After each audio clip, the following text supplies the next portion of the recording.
The Milwaukee 2853 M18 FUEL 1/4 inch impact driver. Is it right for you? We'll test it and find out. I'm Tim Johnson. You're watching Shop Tool Reviews. This Milwaukee 2853 is our internal workhorse. We've used it on several different tests. We've used it for comparisons, but we've never really reviewed it on its own, if you will. So we thought, you know what? Let's do it. And it's not new. It's not a new tool at all. It's not beat up and banged up too bad, but it gets used all the time. So we're going to use it with the batteries it was kitted with, the 5.0 amp hour batteries. And we're going to test this. We're going to do an up close, kind of feature look, if you will, to talk about the features. But then we're also going to put it on our test rig and actually see, does it live up to the 2,000 inch-pounds of claim? Let's get started. This is the Milwaukee M18 FUEL 2853 1/4 inch hex impact driver. Now you get a 4-mode drive control. In other words, you get 3 power modes here. So you get 1, 2, and 3. And then the 4th mode is like a self-tapping mode. In other words, it helps you drive self-tapping screws without stripping them. We'll actually show that here in a moment. That's actually a very useful mode there. And then I like just the simplicity of 3 other power modes. Obviously, those are going to vary in speed as well as power. So you can see wide open, you can hear the RPMs. And if I go to 3, much faster RPMs. Now, talking about those speeds, you've got a variable speed trigger. So every speed, regardless of which power mode you select, you can still vary your RPMs with that variable speed trigger there. You can go about as slow as you want to all the way wide open. And in 3, you're going to get 0 to 3,600 RPMs. And you're also going to get up to 4,300 impacts per minute. And again, that's going to vary from 0 up to 4,300 on the impacts per minute based on how much throttle you're feeding it as well. Now the 1/4 inch insert, the bit insert, you can do with one hand. So I can take this bit, slide it in, and it's locked into place. Now as far as removing it, I can do it with one hand as well, but it may not be as easy. But the bit's not just going to jump out of there for us. So again, we can push it in with one hand, but as far as releasing it, it's not spring loaded. It's not going to push that bit out. So we do have to pull the collet out and pull that out with our hand, or use a separate hand, what have you, to do that. But again, it's going to lock into place with just one hand, but removing it, I'm going to have to pull the collet and then remove the bit. The directional lever on the impact driver is easy to get to. Use the thumb or forefinger to slide back or forth for forward or reverse. And then we have the rubber overmolding that covers the handle, as well as even up around the rear of the brushless motor and down into the base of the battery also. Then the M18 battery has the easy to see fuel gauge here, where you can easily identify how much charge is left in the battery. Now let's get some weight and size specs on the 2853 here. So we're going to slide the scale over here and get a good reading, obviously with the battery on it. I believe the tool itself weighs a little over 2 pounds, but that's useless without a battery, so we'll weigh it with the 5.0 hour battery, and we're going to get right at 3 pounds 12.5 ounces. So 3 3/4 pounds for this tool. Not too heavy, but you can lighten that up a little bit if you want to run the CT battery, the 2.0 amp hour battery. That will lighten things up quite a bit.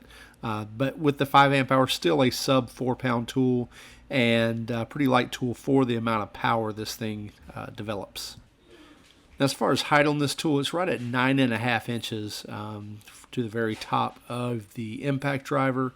And then as far as width on the head of the machine, or tip to tail, if you will, so full length is right at 4.6 inches, so just over 4.6 inches from the front of the collet all the way to the rear of the impact driver.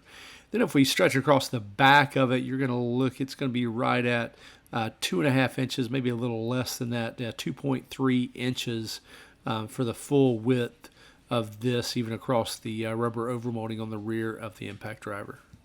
Okay, so we're going to take our 1/4 by 3/8 inch adapter, lock that in, and then use our 24mm socket. And we're going to take each one of these fasteners and we're going to tighten them for 5 seconds each. going to use our torque wrench to remove these to get a fastening torque. We'll do some calculations on that afterwards, but I'm going to let these hammer or impact for 5 seconds each on each one of these fasteners, and then we'll come back with our torque wrench and remove them. Let's get started.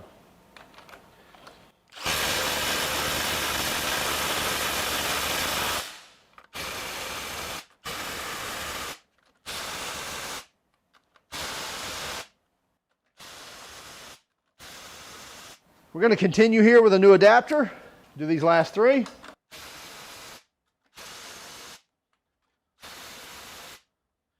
Now, if you ever wonder how hot these get, 148, 149, 141. Yeah, 142. So these things get pretty hot when we're actually testing them. So we got 97, 103.5, 119.3, 110.2, 83.2, 90.4, 103.5, 114.6, 79 even, and 93.6. Okay, the 2853 is supposed to be good for 2,000 inch-pounds or 167 foot-pounds. Well, we're going to start at 150 foot-pounds, and we're going to go up to 200, 250, 300, 400, 450, and 500 foot-pounds. We're going to do that with our torque gun. So we're going to start with 150 foot-pounds.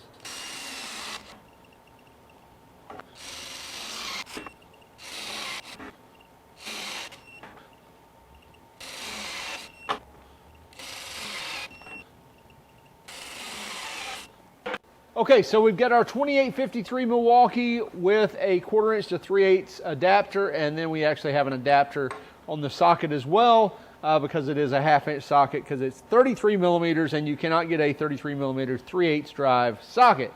So we also have it in mode 3, which is the top power mode. The other one is self-tapping, and we have a full 5 amp hour battery. So we're going to go into reverse. And what we have, we're starting at 150 foot-pounds and then going up 50 foot-pounds each one, and the last one will be 450 foot-pounds. So 150, 200, 250, 300, 350, 400, and 450 foot-pounds. I'm going to give it a 10-second run. If it can't break it free in 10 seconds, then I will stop. 150.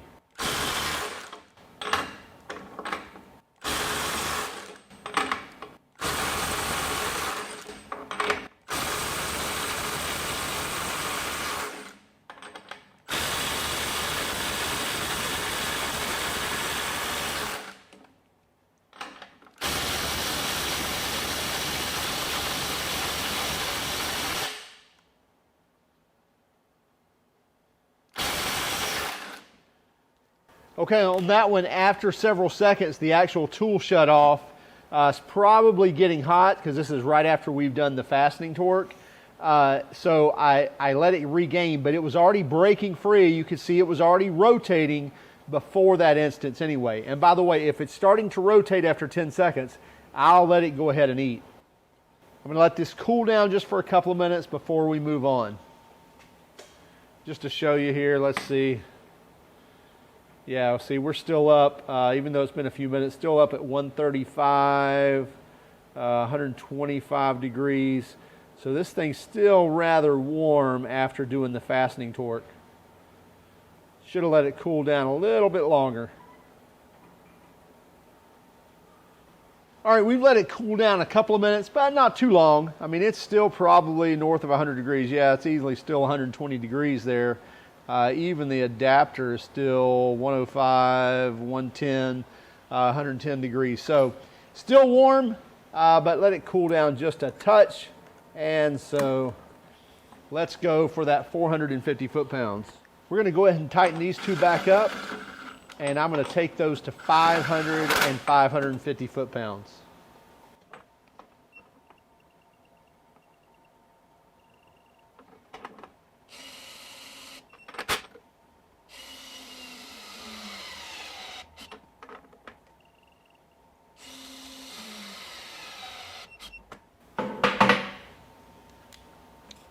Okay, so we've got this one set to 500 foot-pounds and this one to 550. And by the way, this is supposed to only be 167 foot-pounds, so we're well beyond the limits for the Milwaukee 2853. Here we go, 500 foot-pounds.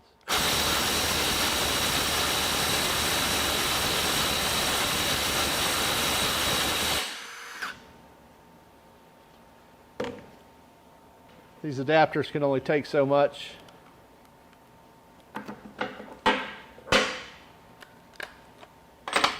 That one was already breaking free, so it should be rather easily. So yeah, it's 500 foot-pounds.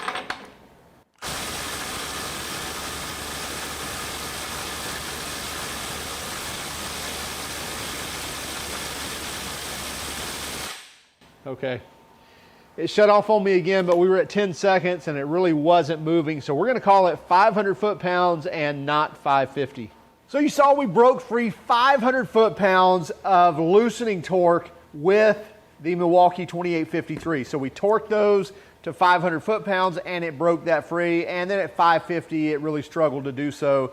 It might have done it after, say, 20 seconds, but after 10 seconds of hitting, it really hadn't moved that fast or any, so we stopped it. But still, 500 foot-pounds out of what they claim to be 167, I would say that's an overachiever for sure.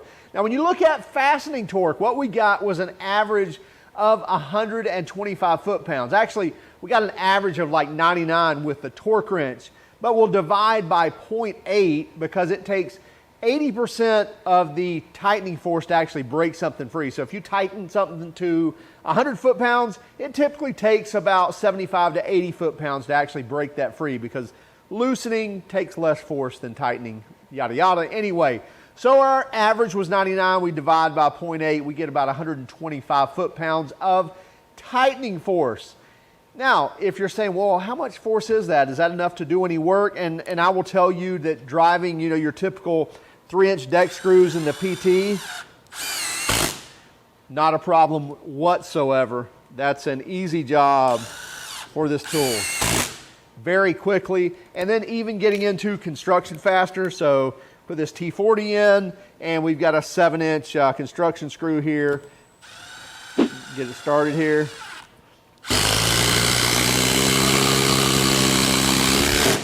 No problem whatsoever to drive that all the way through 2 pieces of PT. So very strong impact driver. That's why when anything new comes out, this is typically what they're putting it up against. Even though this little guy is a couple of years old now, it's still right up there at the top as far as power is concerned.